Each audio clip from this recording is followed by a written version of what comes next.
Alright, what's up YouTube? Today I'm going to be showing you guys how to make thumbnails on 2K24. So first off, you're going to want to make your thumbnail template. I'm going to show you guys here. These are the settings that I use. Feel free to pause and copy them if you need to, but that's your first step.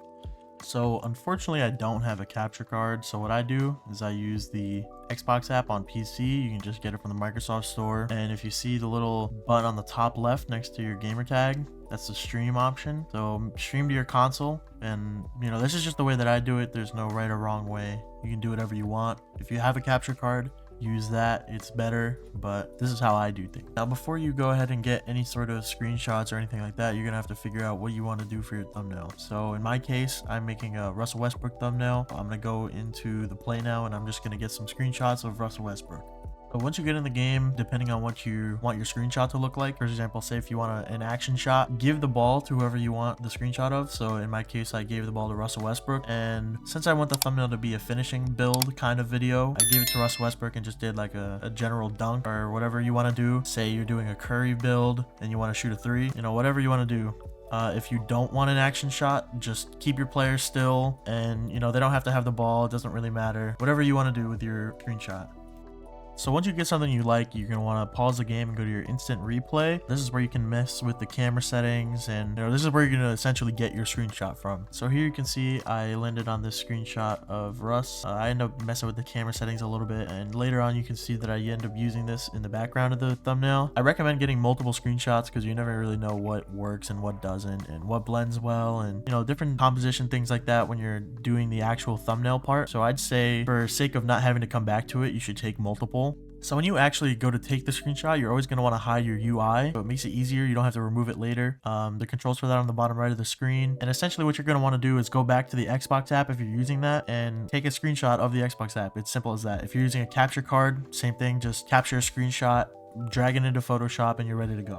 So I ended up going back into 2K and getting another screenshot of Russell.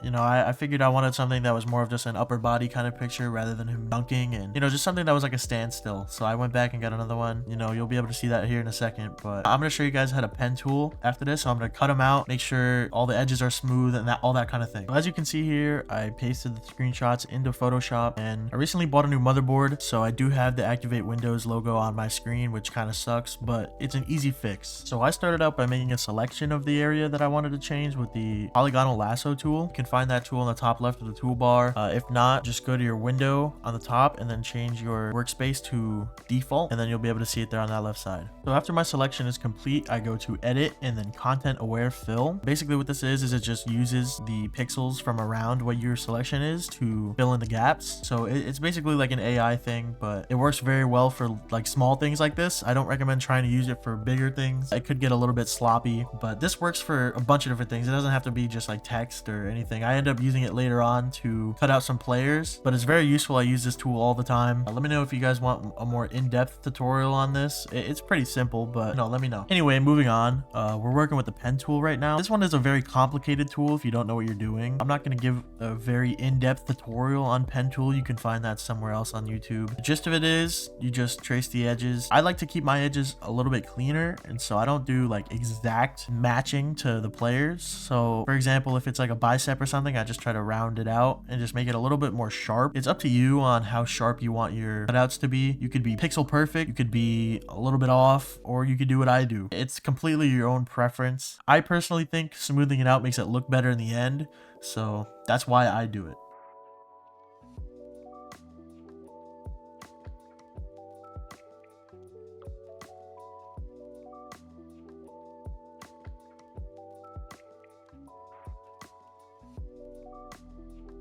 Alright guys, so once you get to the end of the selection there, you're going to want to right click and then click make selection. This is just going to turn your pen tool into a general selection, and then I normally just press Ctrl J, which will make a copy of your pen tool from the layer that you have selected. So in this instance, I had the screenshot selected of Russell just staring at the camera, and so I press Ctrl J and it makes that into a layer. Then after that, I just take the layer, I moved it over a little bit and started the same thing with the next screenshot. I think if you're using a screenshot for a background piece, don't go too crazy with the pen tool. It doesn't have to be perfect. In this instance here, you can see that I kind of go a little bit overboard with the back of the basketball hoop there. You really don't need all that, but I wanted to be thorough just because I want you guys to see what I personally do, but you don't have to be too perfect with it. It can be flawed. It doesn't really matter that much as long as it's not all over the place. So for the background of this thumbnail, I had an idea in mind where I wanted to get like an empty court in the background for a nice backdrop, good lighting, all that kind of thing. So I loaded back up into the park. When I go to the park, I use the built-in camera on the phone. So if you pull up your phone, you go to the camera. It's pretty simple. You can just take a picture, hide the UI, and then you can save the picture. And once you save the picture, you can just go to your photos that you've taken. And then from there, I just screenshot that and drag that into Photoshop. So now here we got the screenshot in Photoshop. And again, I have the activate Windows thing on my screen. So my first step is to get rid of that with the content aware fill. And like I was saying earlier, now I'm going to use the content aware to just get rid of the players and names and any unnecessary things on the court that isn't like just the court, just so I can have a cleaner background and make sure things aren't like sticking out at the end. So that's what I do next. Now that we got the clean background, I just take the screenshots that we took earlier, so the cutouts, and I just unhide them so I can see them. And for this specific thumbnail, I had an idea where I wanted the back of the basketball hoop to be like in the court. And so I just rotated the background a little bit to make it match more. And then I went ahead and added some light shading to try to make sure it blended in as much as I could get it to go. So now we move on to what I think is the most important part of your thumbnails on 2K is your lighting, your different effects, you know, outer glow, inner glow, all that kind of thing that's going to make your character pop out more. So I like to use inner glow, and I also use inner shadow, but I use the inner shadow as a white overlay, and so I can get the edges to just be a little bit more vibrant. And then I also go ahead and use camera raw. Camera raw is your best friend.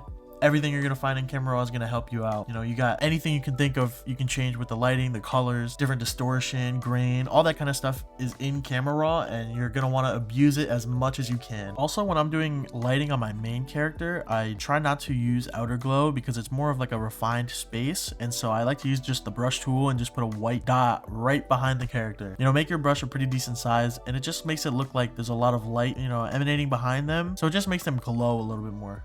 My two main things in camera raw are exposure and contrast. I try to make it look like they're popping more, so I always add some contrast, always add some exposure. You're gonna see here I mess with the texturing a little bit.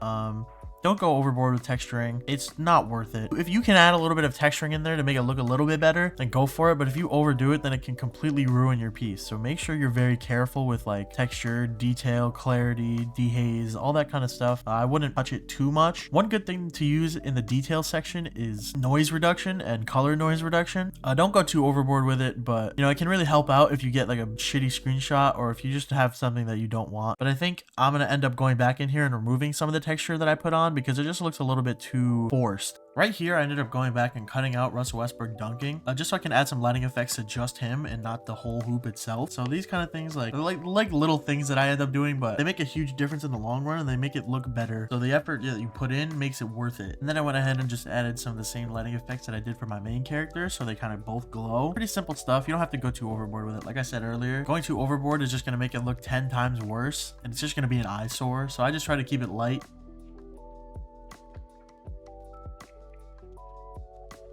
So for this thumbnail, I know I wanted it to be like a finishing build kind of thumbnail, so I went back into 2K and I got a screenshot of the finishing badge. If you follow any of my work, then you would know that I make all of my shapes myself with the pen tool. So like arrows, circles, and in this instance, the badge, I just make myself because it looks sharper and cleaner and it's high quality. So here it's just me like tracing over it and making the badge myself.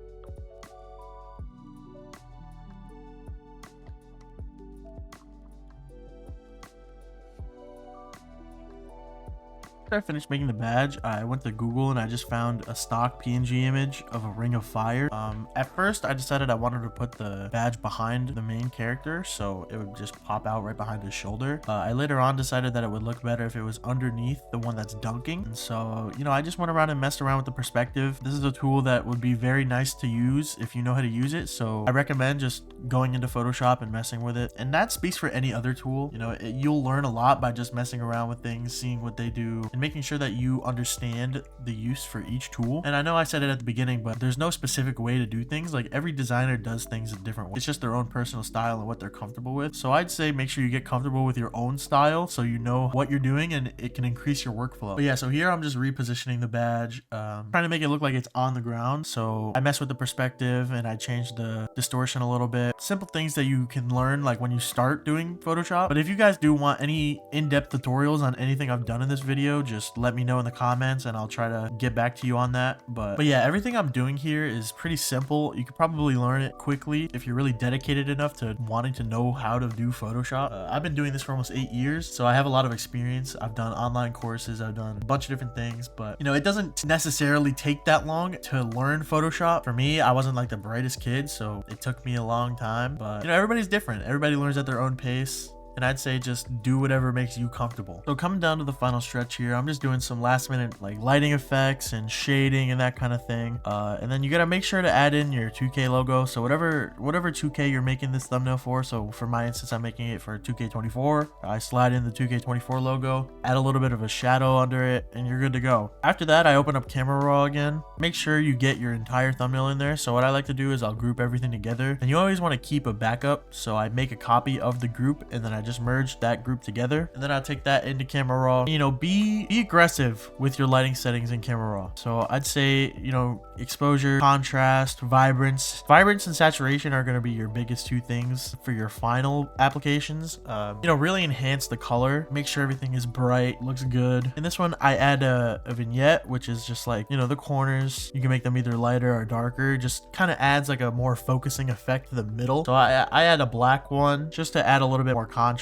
and focus the attention of the person seeing it into the middle of the screen where Russell is. And then I go ahead and add something called chromatic aberration, which is basically just like, you know, that glitch effect that you see on TV sometimes or in videos or that kind of thing. What I do is I'll open up the blending options, and on your first screen there at the top, you should see in the middle there's 3 check boxes with RGB, and I just uncheck the green and blue channels, which will leave just the red. And then you go to transform and you just move it 2 pixels over. And you know, make sure you're doing all this on a copy of the actual final. So do all your Camera Raw first, then make a copy of it and then do the aberration, because if you don't, it'll just be a red screen. But just move it over 2 pixels and it gives like a nice sharp camera effect to it, and it looks amazing in the end. If you don't go overboard with it, it looks amazing. If you do go overboard with it, it just creates a headache, and it honestly hurts eyes to look at. So try not to go too overboard with it. I know it's tempting, but just don't do it. It doesn't look good. So yeah, that's about it. If you guys have any questions, please feel free to leave a comment or DM my Twitter.